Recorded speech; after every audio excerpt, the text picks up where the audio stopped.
Nagaan Yesus Kristos hunduma keessaniif haa ta'u. Waaqayyoon gargaaree jennaan inni harka isaa nurra qabee jennaan akka kana babbareennee mana abbaa keenya keessa dhaabbannee akka kanattiin Waaqayyoon ulfeessinee kadhata keenya dhageessifannee galata keenya immoo Waaqayyoo laannee warra carraa akkasii warra qabaatan waan ta'aniif maqaa Waaqayyoo eebbifamu. Baay'ee carraa kanan arganne. Baay'ee carraa duubaatu bakka bu'e. Baay'ee carraa badiisaatu bakka bu'e. Warra jiraatanii fuula Waaqayyoo dhaabatanii akka kanatti Waaqayyoon ulfeessan waan taataniif galata dhiyeessaa fi Waaqayyoof. Mee amma hundumti keenya akka nuti toletti Waaqayyoo waaqeffanna. Waaqayyoof kanatu ta'a wanta jettan akkaataa Waaqayyoon kanatu siif ta'a jettanitti Waaqayyoon waaqessaa. Abbaan barbaadan jilbeenfadhaa, abbaan barbaadan ta'a. Garuu kanatu siif ta'a Waaqayyo. Olmaa keetiif kanatu siif ta'a akkaataa ittiin jettanitti. Mee ija keenya walirra buufnee daqiiqaa tokko waa'ee Waaqayyoo ta'a. Kana naaf goote galata siif ta'a. Situ naaf Waaqa. Situ naaf Waaqa. Jireenya koo irratti situ Waaqa. Qabeenya koo irratti situ Waaqa. Abjuu koo irratti situ Waaqa. Horii koo irratti situ Waaqa. Waaqayyoon waaqessaa akkaataa isinitti toletti akkaataa Hafuurri Qulqulluun isin abboome. Jabaa jabaa caalu hangafa nagaa mootii Israa'el sicha nagaa ta'ee nagaa si godhe. Sicha ofii isaatii darbee si dabarse. Sicha carraa hangafa hundumaa siif kenne. Waaqayyoon waama ofirratti. Waaqayyoon kabajaa. Jajadhaa Waaqayyoon. Situ naaf Waaqa. Situ naaf Waaqa. Galanni kan keeti Waaqa. Ulfinni kan keeti Waaqayyo. Jajamuun kan keeti Waaqayyo. Ol qabamuu kan keeti Waaqayyo. Argineerra Waaqoti baay'ee. Argineerra Waaqayyo warra nuyi Waaqa ofiin jedhan. Utuu isaan jaamanii, utuu isaan kufanii, utuu isaan du'anii argineerra. Ati Waaqayyo Waaqa ofii keetii nagaa baattee kophaa kee dhaabattu. Barri mootummaa keetii yeroo inni itti jalqabame kan hin beekamne. Gaafa inni xumuramu kan hin beekamne. Ana kan jedhu tokkollee kan si fuuldura dhaabbanne ati Waaqayyoodha. Kottu Waaqa keenya. Waaqa keenya. Mee harka keessan gara Waaqayyoo korkaasaa situ naaf Waaqa. Situ naaf Waaqa.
Sinna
Jechati jatengavati Insamana mamikako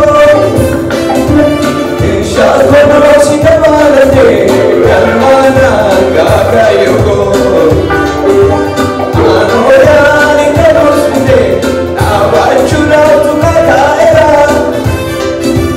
Namanu vatinirkanevati Sindaja kachishenda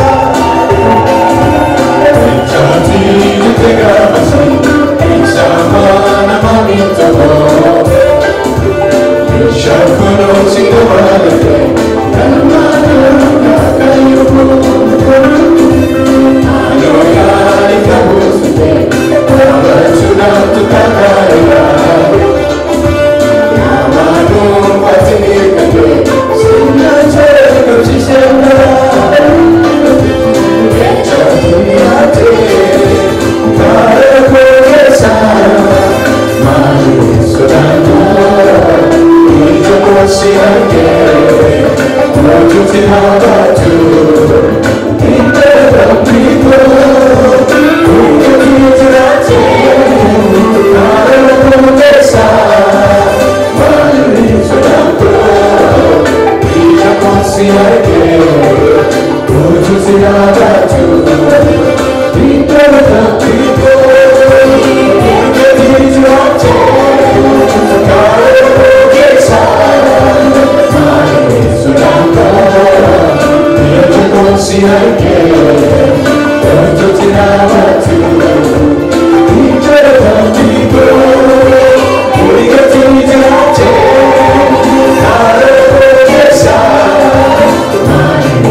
Amen.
Amen.